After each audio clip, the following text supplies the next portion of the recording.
মৃত্যুর মুখে বিএলওদের ঠেলে দিচ্ছে ইলেকশন কমিশন। কাল সারাদিন বন্ধ ছিল এসআইআর ডিজিটাইজেশন অ্যাপ। অমানবিক প্রেসার করা হচ্ছে। ব্রিটিশ আমলেও এমন প্রেসার দেওয়া হতো না। পূর্ব বর্ধমানের পরে মুর্শিদাবাদের আজ বিএলওর মৃত্যুর পর কালনায় এসে মুখ খুললেন বিদ্যুৎ মন্ত্রী অরূপ বিশ্বাস। পাশাপাশি বিজেপি সরকার এবং ইলেকশন কমিশনকেও একসুরে আক্রমণ করেন। তিনি বলেন, বিজেপি এবং নির্বাচন কমিশন যৌথ ষড়যন্ত্র করে ক্ষমতায় আসতে চাইছে। বিহার, মহারাষ্ট্র, দিল্লিতে আসলেও তারা ভুলে গেছে এটা মমতা বন্দ্যোপাধ্যায়ের বাংলা। এখানে একটা বৈধ ভোটার বাদ যাবে না। বাদ গেলে অভিষেক বন্দ্যোপাধ্যায় বলেছেন, দিল্লিতে 10 লক্ষ মানুষ নিয়ে গিয়ে আন্দোলন হবে। 2002 সালে 2 বছর ধরে এসআইআর হয়েছিল, এখন 2 মাস ধরে হচ্ছে। 42 জন আত্মহত্যা করেছে রাজ্যে। বিজেপি এবং নির্বাচন কমিশনকে একইভাবে আক্রমণ মন্ত্রী অরূপ বিশ্বাসের।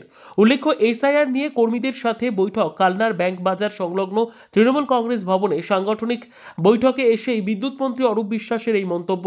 এছাড়াও হাজির ছিলেন বিধায়ক দেবপ্রসাদ বাগ, বর্ধমান পূর্ব লোকসভা কেন্দ্রের তৃণমূল সাংসদ শর্মিলা সরকার, বর্ধমান জেলার তৃণমূলের জেলা সভাপতি রবীন্দ্রনাথ চ্যাটার্জি, যুব তৃণমূল কংগ্রেসের জেলা সভাপতি রাসবিহারী হালদার সহ কাউন্সিলর ও দলীয় সমর্থকেরা। রীতা ভট্টাচার্যের রিপোর্ট, সুন্দর বাংলা নিউজ।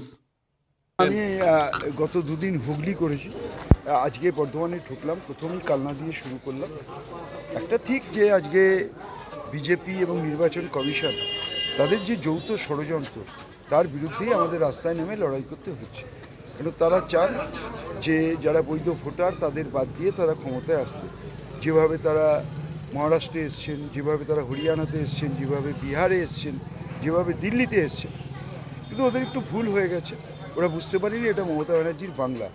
এখানে তৃণমূল কংগ্রেস শুধু নয়, তৃণমূল কংগ্রেসের কর্মীরা শুধু নয়, সাধারণ মানুষও দৃঢ় প্রতিজ্ঞ যে একটা বৈধ ভোটারের নামও বাদ দেওয়া যাবে না, আর যদি দেয় তার জন্য জীবন দিয়ে লড়াই হবে। এর আগেও তো 2002-এ হয়েছিল, কিন্তু এত তড়িঘড়ি এই যে ইমপ্লিমেন্ট করা। 2002 যখন এসআইআর হয়েছিল তখন সেটা 2 বছর ধরে হয়েছিল, এবার সেটাকে 2 মাস। কারণ যে কোনো প্রকারের সব রকম চেষ্টা ব্যর্থ হয়েছে বিজেপি। তারা এখন নির্বাচন কমিশনকেও কিনে নিয়েছে, ভাবছে তাদের সামনে রেখে যদি বাংলায় ক্ষমতায় আসা যায়। কিন্তু মূর্খের স্বর্গে বাস করছে, আগামী 100 বছরেও বিজেপি বাংলায় আসতে পারে। এসআইআর কি মানে কোনো প্রভাব ফেলবে তৃণমূল ভোট ব্যাংকে 26-এ? দেখো, ভোট ব্যাংকটার সবথেকে বড় কথা নয়। আমরা ভোটের রাজনীতি করি না। আমরা বলি না যে আমাদের সরকার বামফ্রন্ট সরকার, তাহলে আমরা বলতে পারতাম আমাদের সরকার তৃণমূলের সরকার। আমরা বলি আমাদের মামাটি মানুষের সরকার। আমাদের প্রথমেই কাজ হচ্ছে মানুষকে সুরক্ষিত রাখা। একটা মানুষ 78 বছর ধরে দেশের পতাকা তুললেন, তার 14 পুরুষ এখানে রইলেন, আজকে হঠাৎ করে তাকে বলা হচ্ছে আপনি ভারতীয় নয়। মাথার উপর তো ছাদ ভেঙে পড়ার মতো এই একটা পরিবেশ বিজেপি তৈরি করেছে। ইতিমধ্যে প্রায় 42 জন আত্মহত্যা করেছে। এটা একটা, আমার জানি না ইলেকশন কমিশন ঘুমোচ্ছেন কিনা। আমার মনে হয়, আমি তো ইলেকশন কমিশনে গিয়ে বলেও এসেছি, আপনারা দেখেছেন আমার প্রেস কনফারেন্সে, ওদের অফিসে বলেই বলেছি যে এই ইলেকশন কমিশন হচ্ছে বিজেপির বি টিম, তোতা পাখি। যা বিজেপি বলেন, যা স্বরাষ্ট্র দপ্তর বলে, ওরা তাই করছে, কিন্তু কোনো চেষ্টাই সবটাই ব্যর্থ হবে। এর পরবর্তীকালে আপনাদের পদক্ষেপ কি থাকবে?